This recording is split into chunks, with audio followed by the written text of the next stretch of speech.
much for this, the third time I'll be speaking here for Richard, and I see a lot of familiar faces, so we will have a little rough to type this one, if you don't mind. So my topic is very unique. I think Richard had to ask me twice what it was about. Health and resiliency. I really not talked about this, but this is the #1 topic right now for the Urban Land Institute. The Urban Land Institute is a 34,000 member organization headquartered in Washington. And we just finished a big trustee meeting in Paris. We had 4 mayors. We had the mayor of London, the mayor of Rome, the mayor of Miami, and the mayor of Kansas, together with the lady head of the Rockefeller Foundation. The topic, #1 topic, is health and resiliency. So a very interesting topic for all these large real estate companies and developers to talk about these very interesting issues. So a little bit more about me first. So the Net Group, many of you have known our group. We do boutique office buildings in Bonifacio. I see a lot of familiar faces, some of them. Thank you, Lars. Thank you for renting a space in every building that we have. And thank you also to Sheila for renting 90% of our area. That's why I get invited to these things. Very quickly, so our first portfolio is our portfolio 1. Our list of tenants. I'm very happy about this. Our second portfolio, our tenants. Again, thanks a lot to Sheila. And I talked today to the Urban Land Institute, as I mentioned earlier. We got a grant early this year for $20,000 for a healthy and resilient Bonifacio Global City. So how did this come about? There's a very important group that owns most of the toniest places in London. It's called the Grosvenor Group. And as part of their social responsibility program, they actually come out with a study for what they call risk assessments and adaptability assessments. So what's very interesting today, Philippines is number 47 out of about 49. So it's not so good in terms of vulnerability. And what is also noticeable is that in terms of adaptability, if you talk about LA, which is number 36 because they have problems, as you know, with earthquake, etc., they're number 3 because they have adapted. So I can say the good news is that with all the talks about earthquakes happening now and all the conferences, there's one almost every week. Still, Fox has come up with this new line where you find the West Valley Fault. The attention to this, luckily, is going up very fast. So I think in terms of adaptability, we should be way up there because we are moving very quickly with respect to this particular risk. So as we know, probably earthquake is the biggest risk that we face, according to the JICA study, which is done by a Japanese group that's been doing a lot of work with the Philippine government. And if you take a look at the maps that have been coming out, I think all of you have been able to download some of these maps from Bill Box or the Romulo Foundation, which is spearheading disaster relief in terms of looking forward and what to worry and work with.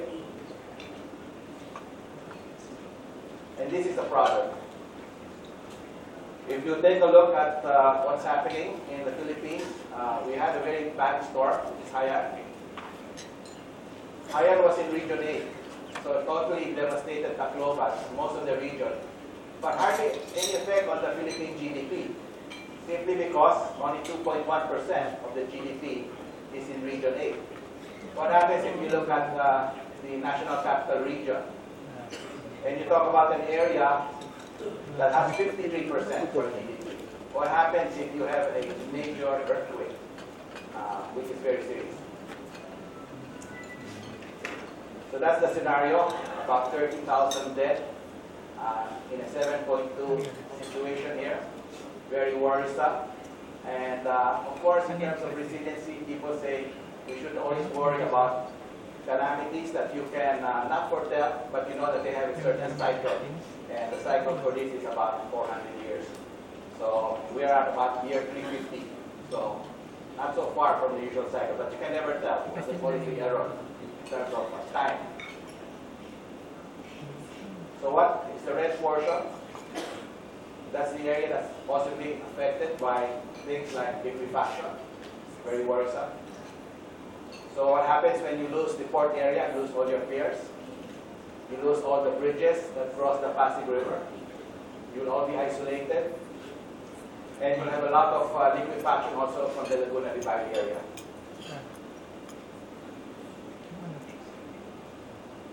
So we do know that the Public Works now is trying to retrofit some of the bridges, and we do hope that the things that they're trying to do will be very good for the next 5 years, because that's the plan, to retrofit most of the bridges, 5 years. That's the tsunami scenario, in case we do have an earthquake with the fault line being on Manila Bay. But this is not the worst scenario. The worst scenario is what used to be called the Marikina Fault, now called the West Valley Fault, because Marikina doesn't like to be associated all the time with that earthquake fault. So we've always have seen this slide before, maybe. So there are two political fault lines. One is Taguig, as you know.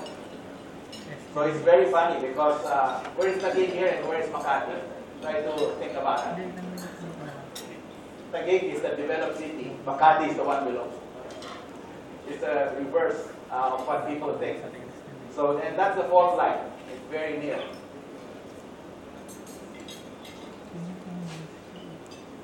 So what's happening around BGC? More infrastructure projects. The big problem with Bonifacio is that it's also a pass-through for Makati. So there's a lot of movement for cars going to Makati, passing through Bonifacio, taking the flag over. So there's a big project called the Big Dig. And for those of you who don't know about it, in the next few weeks, they're going to bury Buendia for 2 years. It's a big project, 880 meters long. They're going to isolate Makati Avenue and Paseo Rojas so that you can have most of the traffic, 70% going towards Ross Boulevard will pass through without plugging the two intersections. But before that happens, we'll have 22 months of having restricted access. So that's the before and after.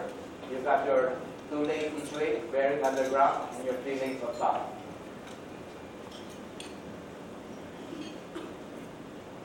And of course, everybody talks about major infrastructure.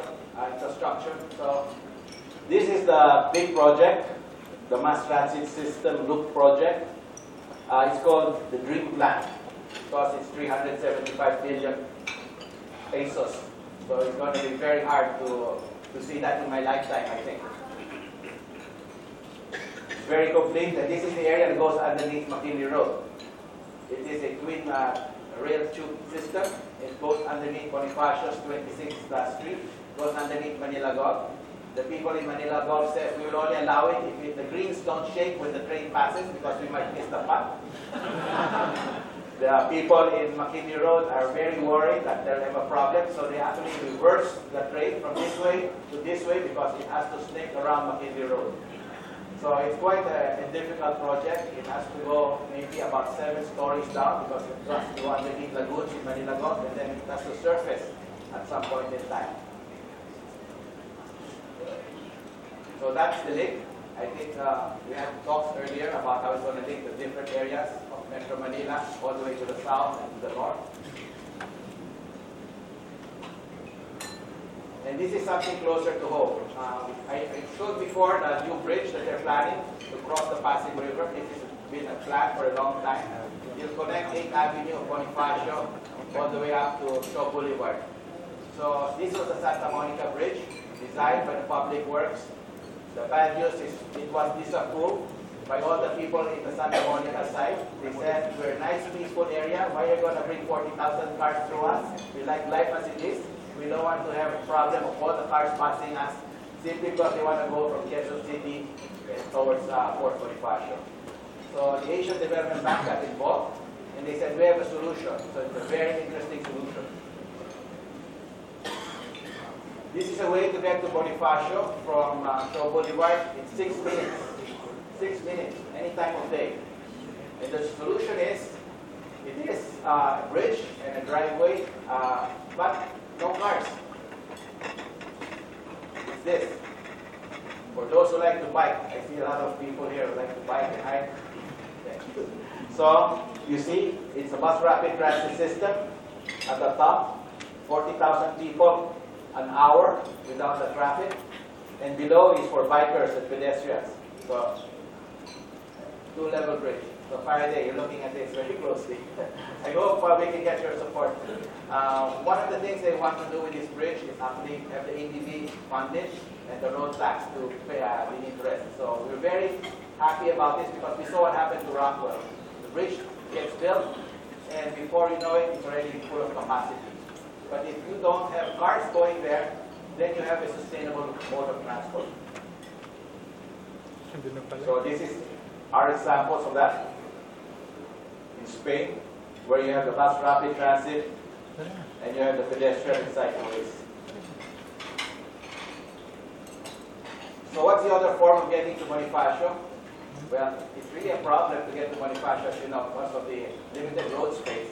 How about walking from the MRT on Buendia, walking on a sidewalk, passing to a street called Gingua, and being in Bonifacio in 7 minutes if you walk fast. The reason for that is everybody knows that everybody is now trying to hike. Walk 10,000 steps a day is the recommended one.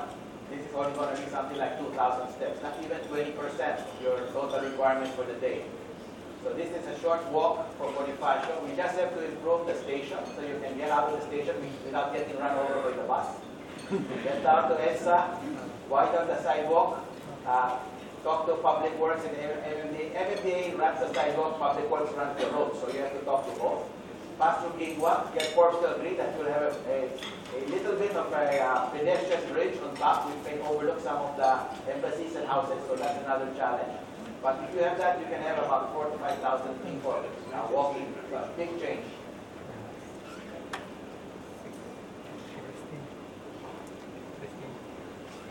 And now, what's happening in Port Bonifacio? Well, this month, it's about 20 years anniversary from the award of Port Bonifacio. So, that portion up there is the bid. 33,280. I was part of the bid of the first group in Bonifacio, 1995. So how did it feel in 1995? Very similar to the feeling today. Economy is great. Ramos says we're going to be the next tiger in Asia, on the way to being the leader. And it was a very transparent bid. And you know why we use the transparency? There were no overhead digital projectors, so we had the transparency. Each bidder wrote down his bid per square meter. It was flashed on the screen at the same time, so 5 bidders, and this was the winner. And to make sure that all the people who committed to put their funds would put it there, we took that bid. We had everybody from consortium side. So this is also an IUU. So everybody who was part of that bid put their name there. So take a look. I think we have a guest here. It's not here anymore. I think that's the one who bought the lot at 500,000 pesos per square meter from GSIS.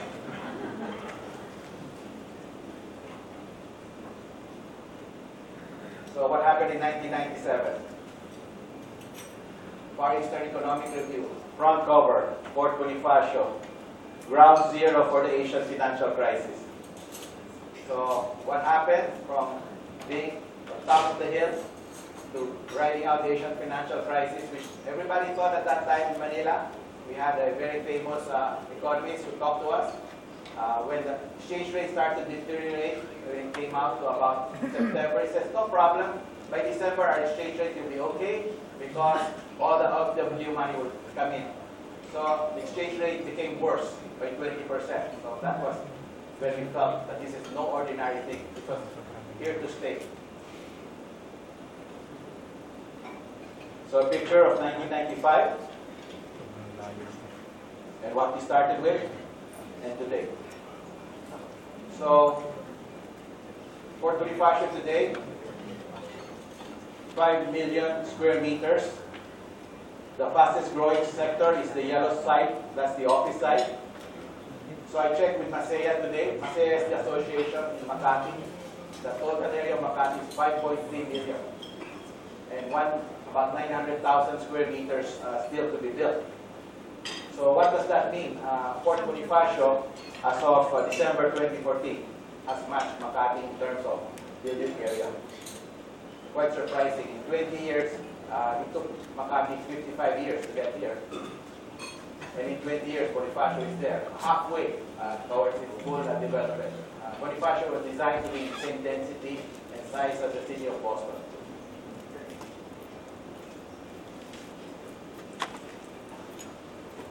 So what's the problem when your land is at 500,000 pesos per square meter and you have 1.2 million people staying there? When you do have an earthquake, you have to look for 1 square meter per person, roughly, to move them into the safe evacuation area.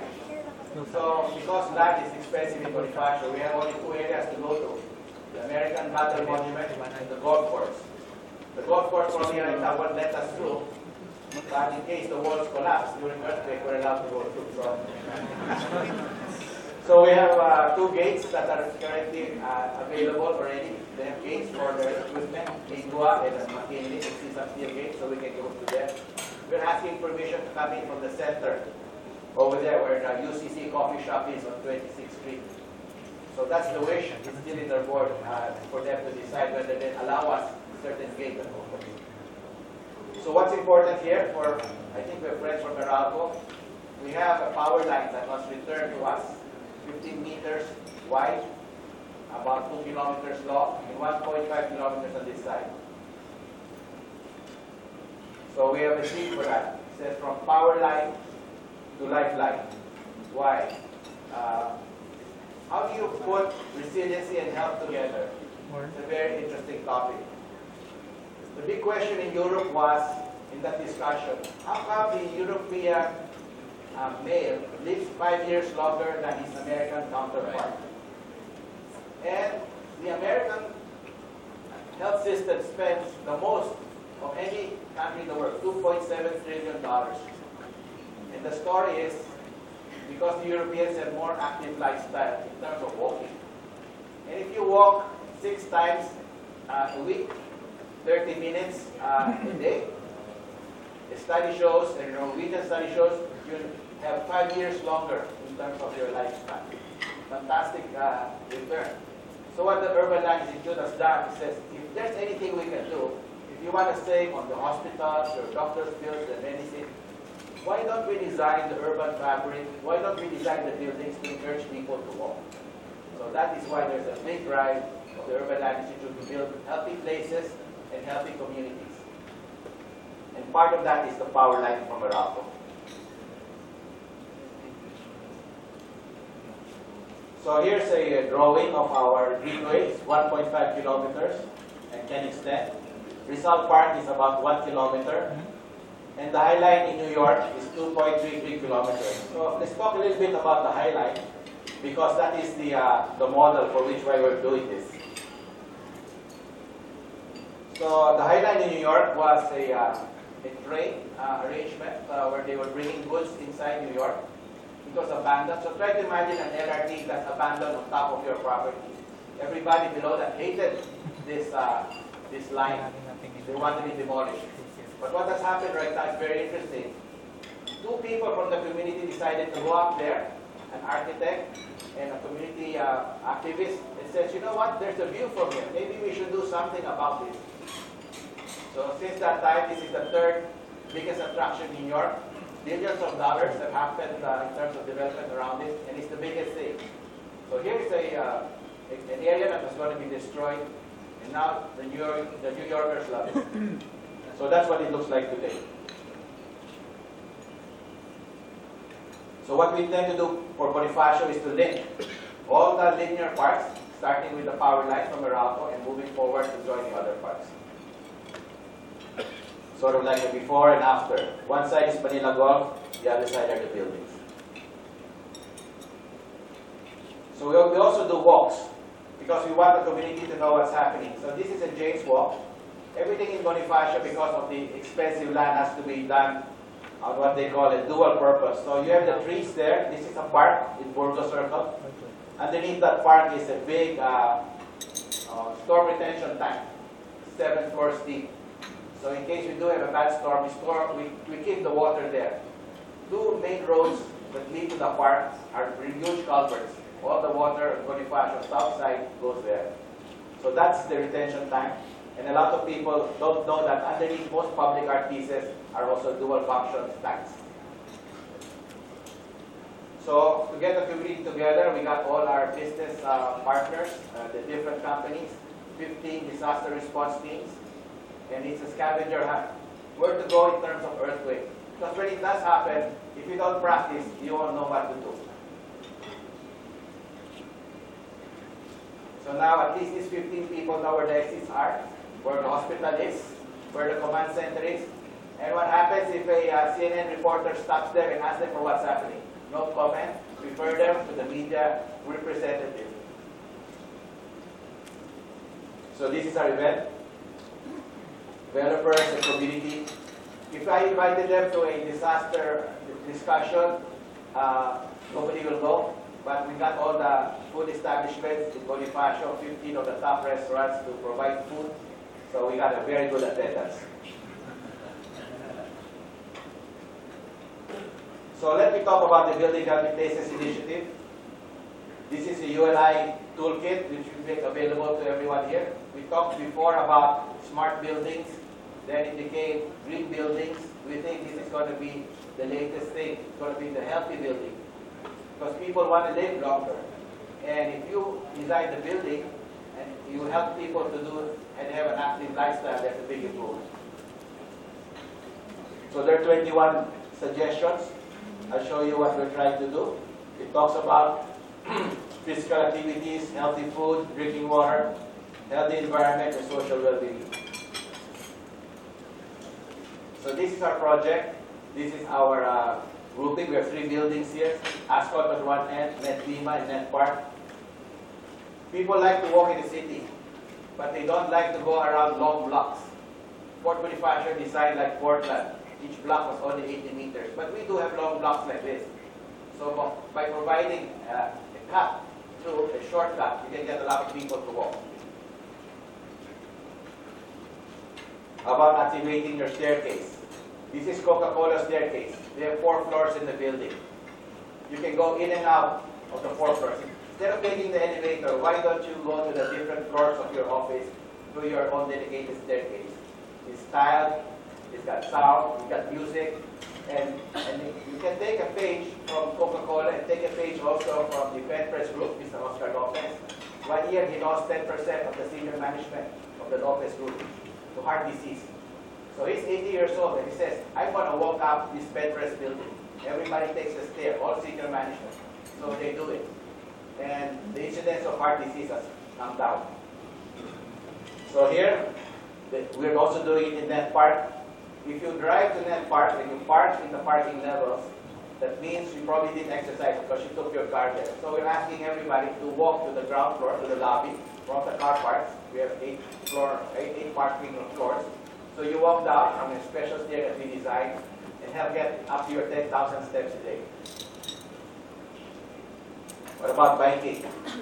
If that bridge ever happens, that goes to Shaw Boulevard, and you have people coming by bike, then we need bike showers, because obviously you have to change. And we need bike racks. So we do have that in our next building.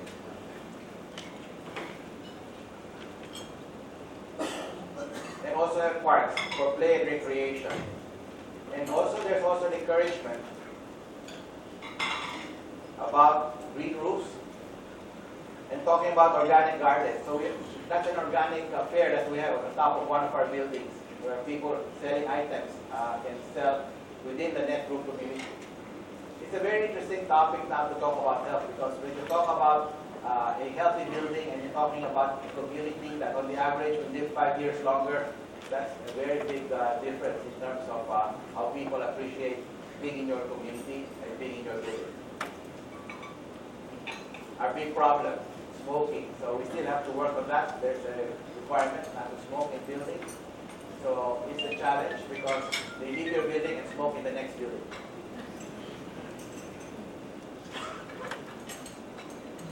So these are the things we're doing. Actually, Raymond does most of these presentations, so he's more familiar with that. He's the president of the Philippine Green Building Society Association. But we have done most of this in terms of helping improve airflow.